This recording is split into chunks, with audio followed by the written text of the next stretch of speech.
All right, so Go is opinionated, and we just saw this thing with Go env, Go environment, and it's opinionated because it has a certain way that you need to do things, and that just sort of keeps things nice globally between you and everybody else who's writing code out there. So namespacing is part of that, meaning if I write a package that I want people to use and I put it up there, so we're going to be able to go to like godoc.org, and godoc.org has the documentation for all Go code ever written that's, you know, anywhere on the radar of being public. Okay, so I could have written it, you could have written it, Google could have written it, it could be source code for the SDK, and it's up on GoDoc. Golang.org, right? You know, so here is, that's not what I want, Golang.org. Golang format. So here's Golang.org, the package format. So golang.org is the official Golang website, right? And it also has documentation. Golang.org also has documentation. And so here's the documentation for the format package. And on golang.org, you are only going to find documentation for the source code, the SDK, software development kit, right? Like the source code that comes with Go when you get Go, that's written by the Google engineers for the Go program. That's only what's on golang.org. That is also on godoc.org, because godoc.org has all of the documentation for all the Go code written by anybody. Godoc.org, okay, and golang.org. So I could, this is the same, right? Package format implements formatted IO. Package format implements formatted IO, right? Same. It's the same stuff, okay? But here at golang.org, it's only the code for written by Google for the Go SDK. Here at godoc.org, it's anybody, man. So if I want like UUID, universally unique ID, I could come down here and like, here's some dude, newhatch7, right, who wrote UUID code. And it's like, sweet, what's that guy's code, right? And here's the documentation for that. I am not going to find, like when I go to this, here's the URL for it. I am not going to be able to go over to golang.org and be like, okay, show me newhatch's UUID. Nope, there's no dude there like that. Because at golang.org, that's the official, only the official. At godoc.org, that's everybody, right? Okay, so I went down that road. I saw a hand. Oh yeah, I was wondering, how do you put your documentation on there? Yeah, so there's a Go tool which will automatically build your documentation for you, and it builds it based upon certain comments which you've included in your documentation. And those comments have to be put in a certain way, like in certain places, and then just grabs them from those comments. So let me illustrate. So if I go inside of WebStorm, and I really like WebStorm as the editor, that works really well for me. And I want to look at the format package. I could hold down Command in WebStorm, and format becomes a link. I could click it, takes me right to the source code, and I could come in here and I could say, okay, I want to see printline method, right? And it opens up the printline method, and here's the printline method. And you can see that here, printline formats using default formats, right? All that, and then I come back to godoc.org, and I go at godoc.org, I put in, so let me just launch a new one, godoc.org, I put in format printline, sorry, sometimes a little banging around, format, and I come down here, let me just do a Control F printline, and go to the index.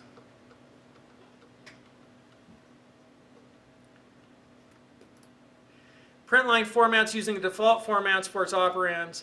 Printline formats using the default formats for operands, right? So because right above this public function, and it's a public function because the P is capitalized.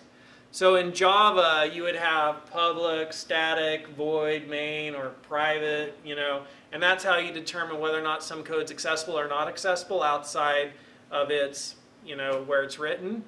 In Go, that accessibility, public-private, is determined by capitalization. And so if I capitalize the first letter of a function, that then becomes a method that I could use if that package is used somewhere else. right? And if it's lowercase, no, then that's private. So this is, and anytime you have a public function, you want to put comments right above it, and then those comments, when you automatically build your documentation, and I've never built documentation, so like I haven't written code of that quality yet, but I want to see, is it like one of the tools here? Build, clean, environment, fix, format, generate Go files by processing source. No. I'm just looking to see if there's what it is that builds the doc. So we'll figure that out at some point in the semester. But that's how it happens. That's how your documentation gets built. It gets built off of your comments. And that's how you comment for a function that's public. And there's also commenting for the top of a package, right? Like this. All right, that's that. So back to originally planned programming.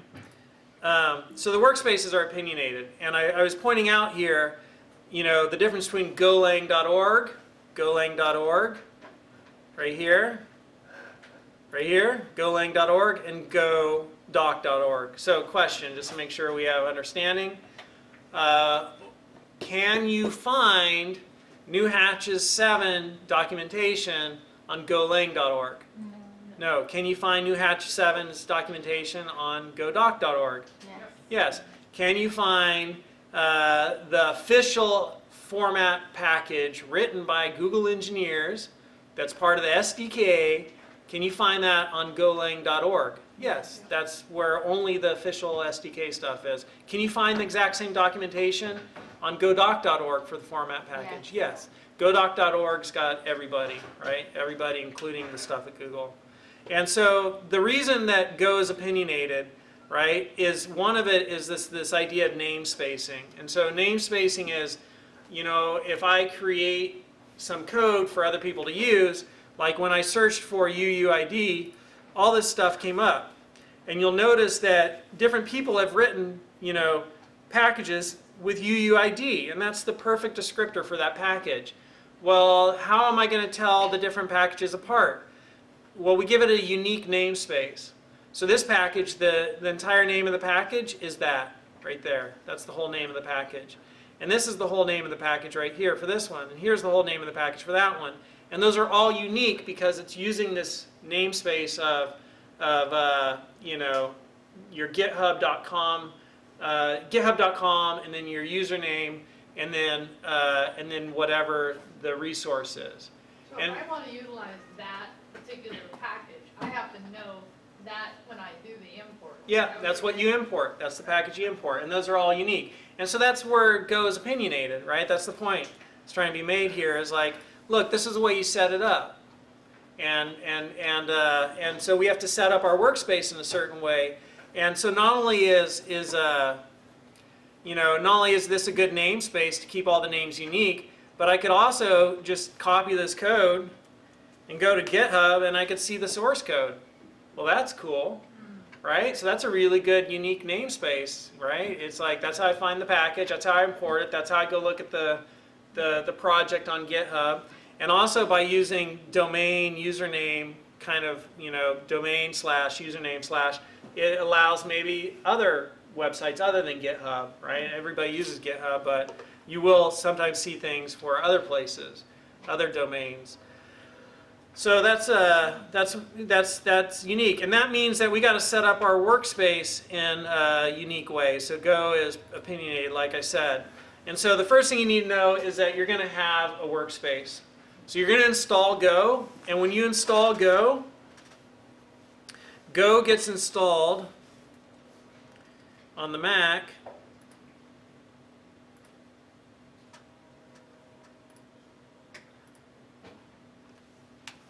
Go gets installed on the Mac at user local Go. So there's my Go source code, okay? That's the SDK. And so that is called, that's where Go gets installed, right there. And so that's the Go root. So that's a path variable, environment variable, which is assigned to Go root.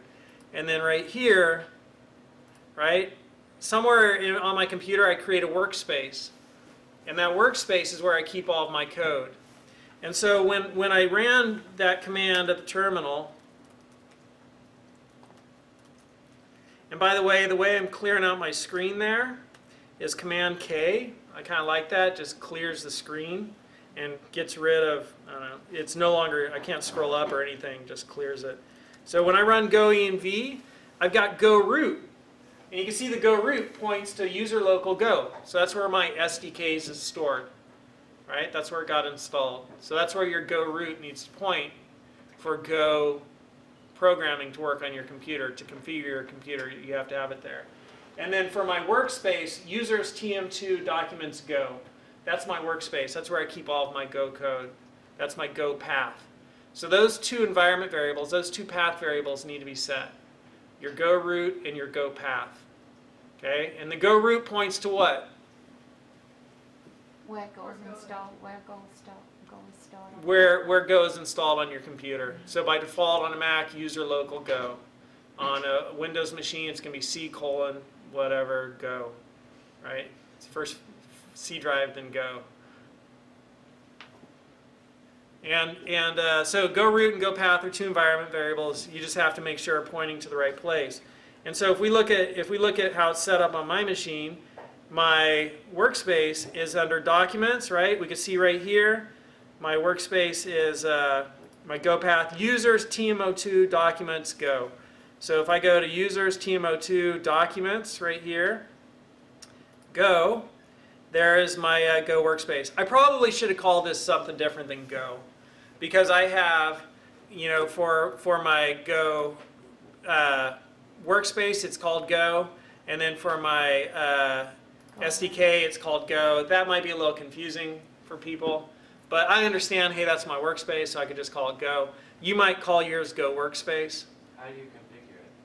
Like, how do you... Yeah, thanks. And that's the next thing. Maybe this will answer it. So there is a, you could call this workspace whatever you like. Mine will be called Go for the rest of this course. However, maybe not the best name, as it's also the name of the folder holding the Go SDK program. And so how do you configure it? You have to have, and this is where Go is opinionated, 3 folders inside your workspace. Those 3 folders are bin package source. And you should only have one workspace. That's it. And then inside source, that's where you're going to keep your source code. And you can see there's a couple of domains. Remember that schema for namespacing, unique namespacing I was telling you about? Domain, username, and then code. Right? Well, inside source, I've got domain. And one of the domains showing up there is GitHub. And inside GitHub, I have different usernames. One of the usernames is goes to 11. That's my username on GitHub. Right? And then inside goes to 11, I've got all of, you know, my code. And so that unique namespace totally corresponds to packages, package names, right? Like my package name for projects, if that was a package, would be what? What would my package name be? So here's the package name for new 7 hatch or new 7 hatch unique ID, right?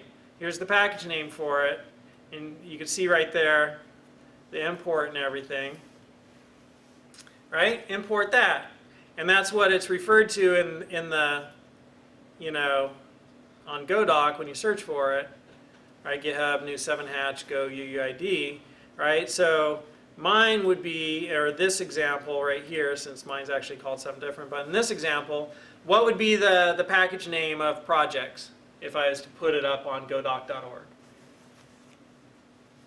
GitHub/goes-to11/project. Yep, github.com/goes-to11/projects.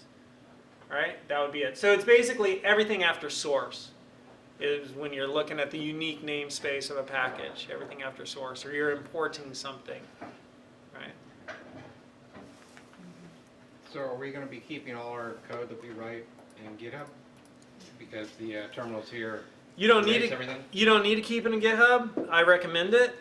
Yeah, I think that's a good idea. But you absolutely need to have this type of folder organization. You need to have your workspace. You need to have you need to have bin package and source, and then inside source you need to have github.com, and then inside github.com you got to have a folder with your username, and then inside that there's all your code. You just manually create these folders? Yeah. I'm just looking through my brain to see if there's some automated thing that does it for you, but no. But the terminals will be cleared. Yeah. We can't keep them on the computers here.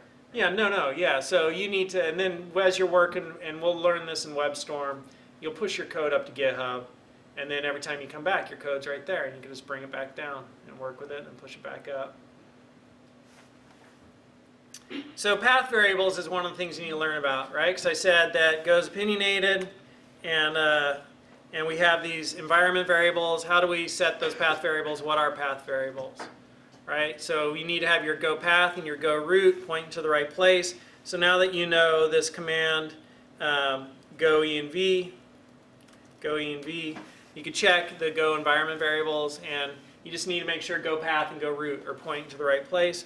But what are path variables? So path variables are basically environment variables in your computer that you set to tell the computer to do stuff. I'm just wondering if there's, so Command K, I can see all my environment variables right here. Is that all of them? So Go path, I just typed in env without the Go command. And so I'm just looking for path in that. I have Go route, Go path.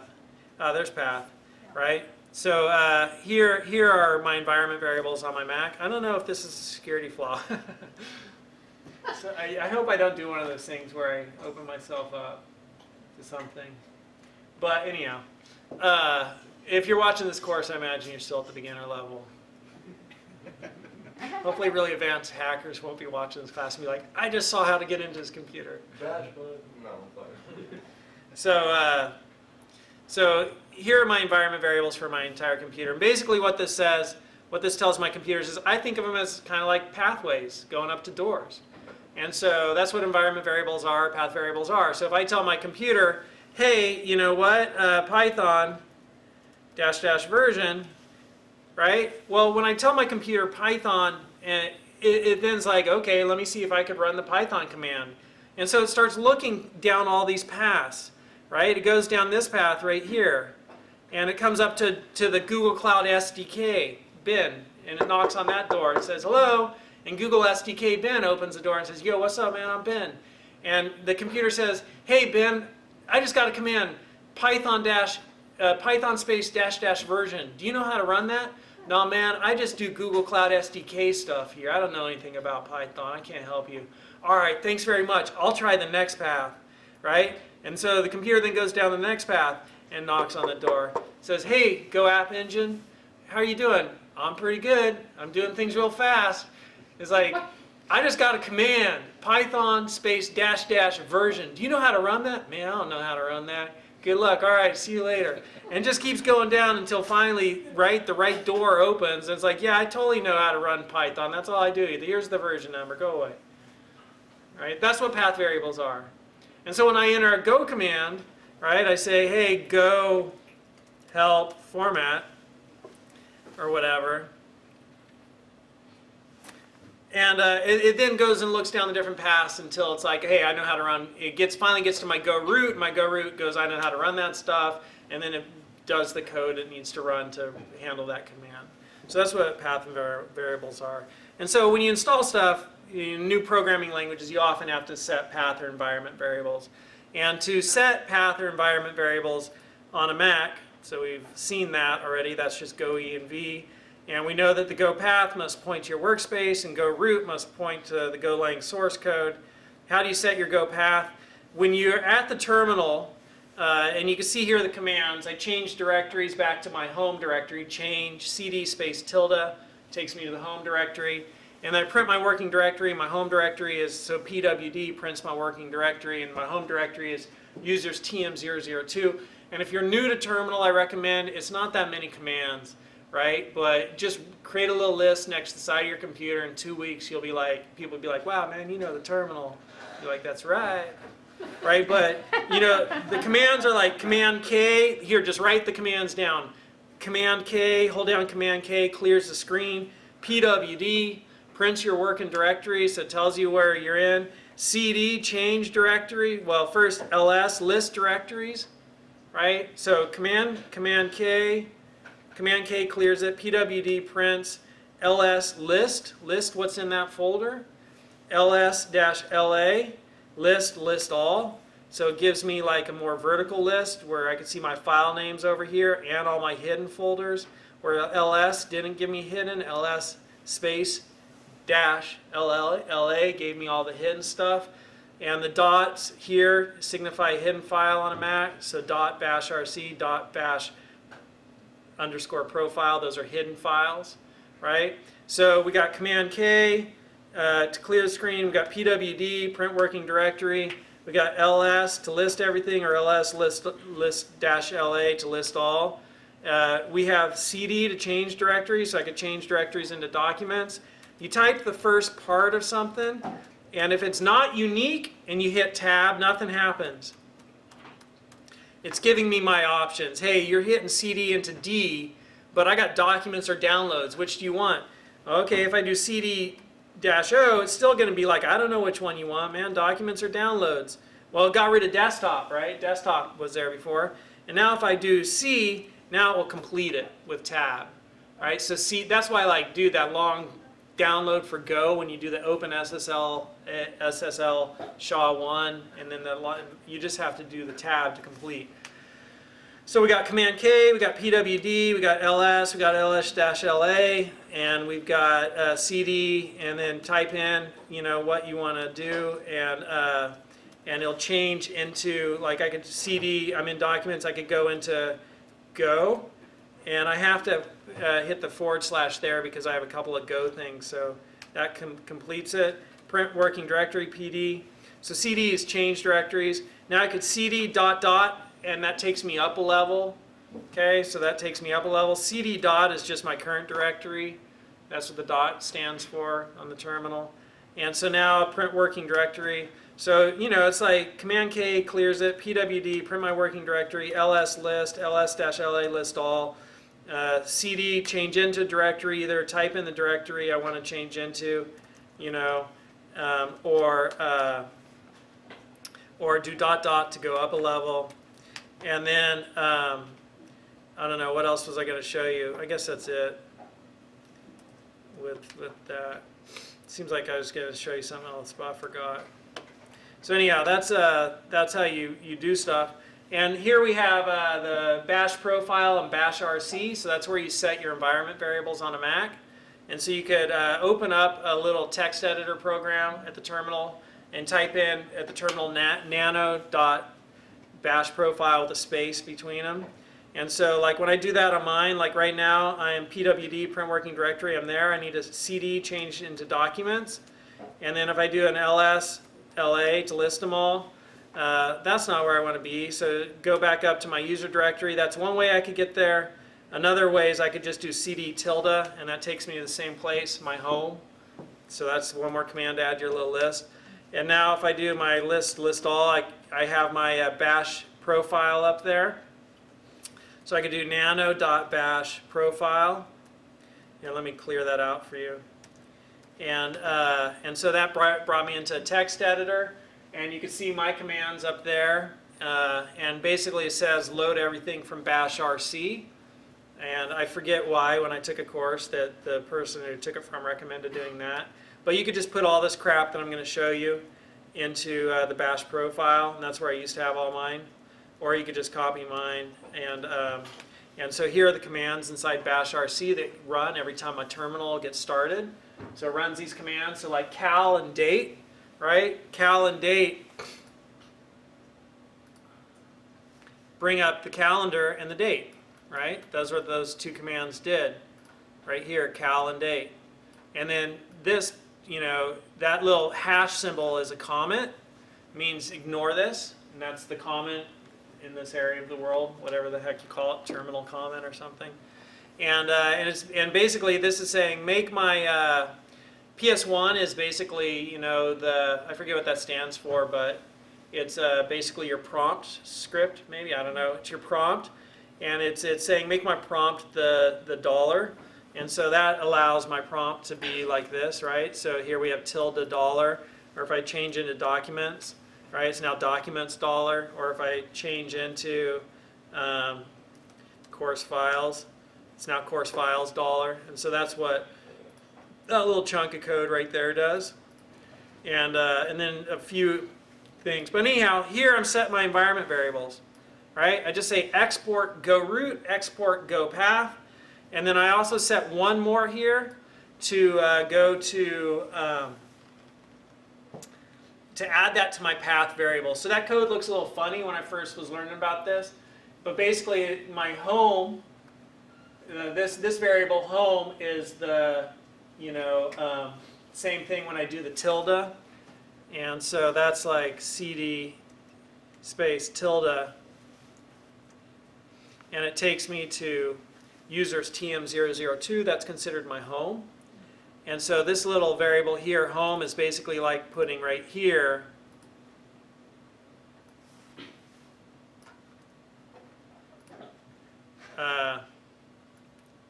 this. Well, that didn't work. I always forget that I can't just click. You have to do control. There we go. So that's the same, right? I could do it that way, and I can't undo. That's lame. Or I could do this. $home. I probably just jack something up. I won't save it. No, that's right. But so I set this for my go route. I set my go path, and then I add to my path basically my home directory, documents, go. What is that? What's that folder? That's where it goes. It's my what? What's the word? It's a workspace. That's my go workspace. Oh, Right? That's my go workspace. You can see I set it right here. And then inside there, I have to have 3 folders. What are the 3 folders I have to have in my workspace? And source and Package. Package bin source, or bin package source. And so I'm pointing this to my bin, meaning my binary code when I compile things is going to get thrown into that folder. And now I can just run that code, whatever the name of it is, by typing the name of that code I want to run in at the path, at the terminal, and it'll look down this path, and it'll go to documents, go bin, say, yo man, do you know how to run something by this name? And be like, totally, it's right here, let me run it. Right? And then this $path means append whatever was in path already. It's basically taking this, putting it at the front, and then adding what was already there. It's kind of like, if you went x equals x plus 1, you're saying path is equal to this and whatever was already in path, right? Everything's going to be completely different if you're running command line instead of terminal, right? Yeah, well, if you're in Windows. I'm on Windows. Yeah, so for window environment variables, you could just Google how, set window environment variable, right? And it'll show you, but, there's even images up there, but you go into, and I'll help you with that, on the next class, but this is basically where you go. It's a small image. You basically right-click your computer and choose properties, and then go into advanced system settings, and then go into environment variables under advanced, and then choose path, and just append it with a semicolon where you want it to point. Yeah, that used to confuse me a little bit when I was younger. So there's the things that I just showed you. And then last deal is, we're going to create repos, and we already talked about how that all works. So a little bit of review of, geez, only the first presentation then. How late does this class go? I think 5:50? 5:35. 5:35, is that it? There's a lab after that, right? No, I think it's 3:30 to something. We could go as long as we want. 3:30 till 5. Keep going. I'll have to look it up. So here's the review. Geniuses, Rob Pike, Ken Thompson, Robert Gressimer.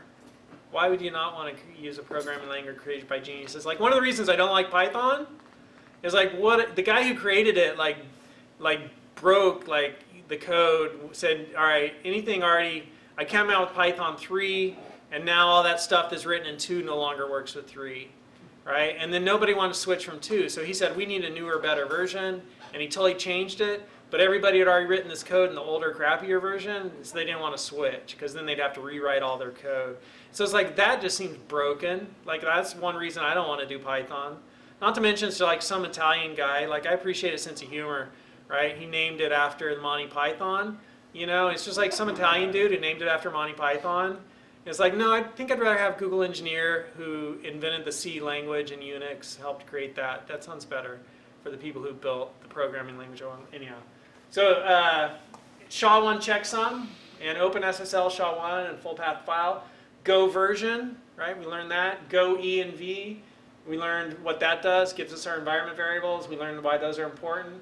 We learned about the different Go commands, you know, so hey, here's a list of them, and we kind of saw what they are, and you can follow that link just as a reminder to see what that is. You know, here they are, right? And so we'll use build and install.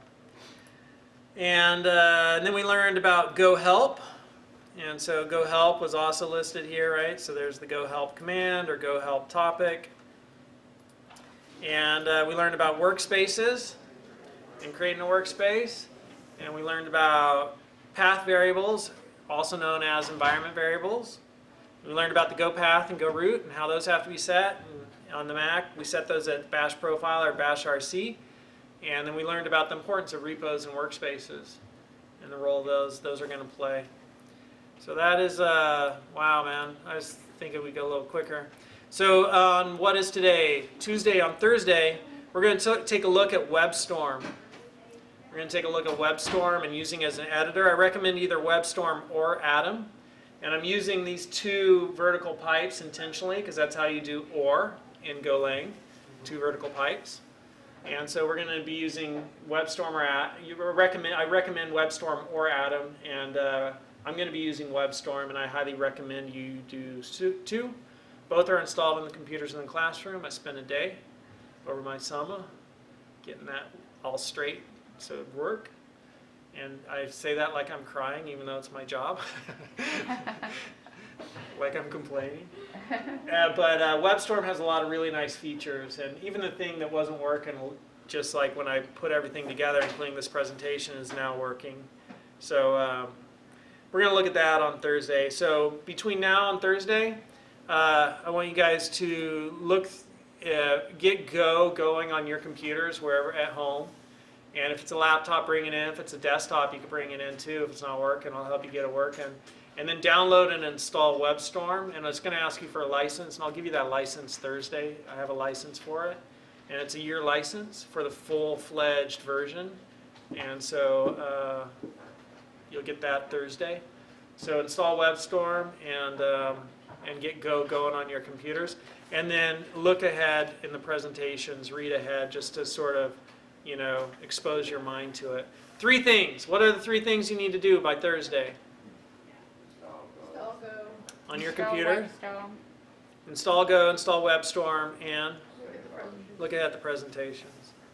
How many people think this class is not for you? This looks way too complicated. Raise your hand. No shame. I'm just kidding. You might what? A little more research. You're in good hands and good company here. You hang out and let your I don't know how else to say this, so excuse my language. Let your ass be kicked all semester, and you're gonna leave this semester strong, right? So you know, I mean, so long as you tracked what we did today, it's a steep, straight up, you know, suffer no fools beginning, right? To Golang, and that's why I said, like, you know, learn and go. Looks a little bit kind of like this, right? Like it's the most difficult, and you're just going straight over the edge into steep downhill moguls, right? You gotta know what you're doing.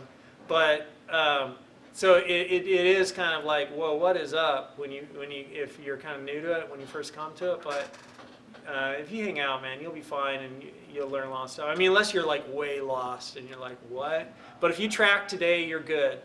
If you track today, you're good, because all that stuff that I just threw at you, terminal commands, path variables, like, you know, if you've never heard that before today, no problem. And if it made sense to you today, no problem. If you're like, what? I don't get it, this scares me, then maybe it's a problem.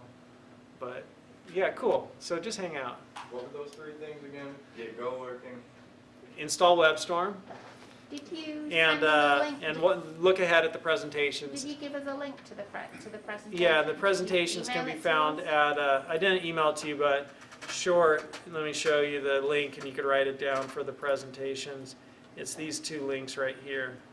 Do you expect us to have a GitHub up and running as well with our No, that's all right. That's all right. Just do go and yeah, go create an account at GitHub because you'll probably need to do that to get your workspace Will we do right. that in class, like the workspace? Yeah, I mean we'll work on class if you can't get it going at home, but install and go and putting together your workspace is going to require a GitHub account. So that's just setting up an account on a website, and they'll give you a username, and that's the only thing you need for it. You don't need to understand GitHub yet. Right, but just go set up an account at GitHub and get your username and then put that into your Go workspace, and then the next level, bin package source, and then inside source, github.com, and then inside github.com, a folder with your username, and then that's it, you're ready to go. How many people are excited? So thank you so much for saying, whoa, a little intimidated. That's good, because asking questions and communicating with me is how I'm able to help you. But how many people are like, this looks bad, awesome, cool, badass. I'll just say this looks badass. I already said ass. Oh my Yeah. God. Yeah. And like what you can do with it, like that thing I showed you. So everybody got these two here where the presentations are? Yeah. So what you can do with it, that thing I showed you right at the very beginning, why go? Like I need to add one thing to this list right here. Oh, but unfortunately that's a image I grabbed from somewhere.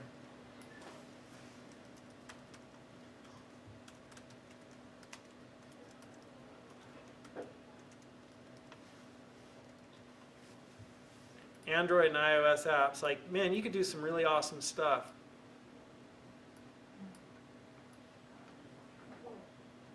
So, I think it's a good thing to learn. All right, well, I'm excited to have you guys here, and I'm stoked that I get paid to just spend all summer and all fall hanging out and doing Go stuff with y'all.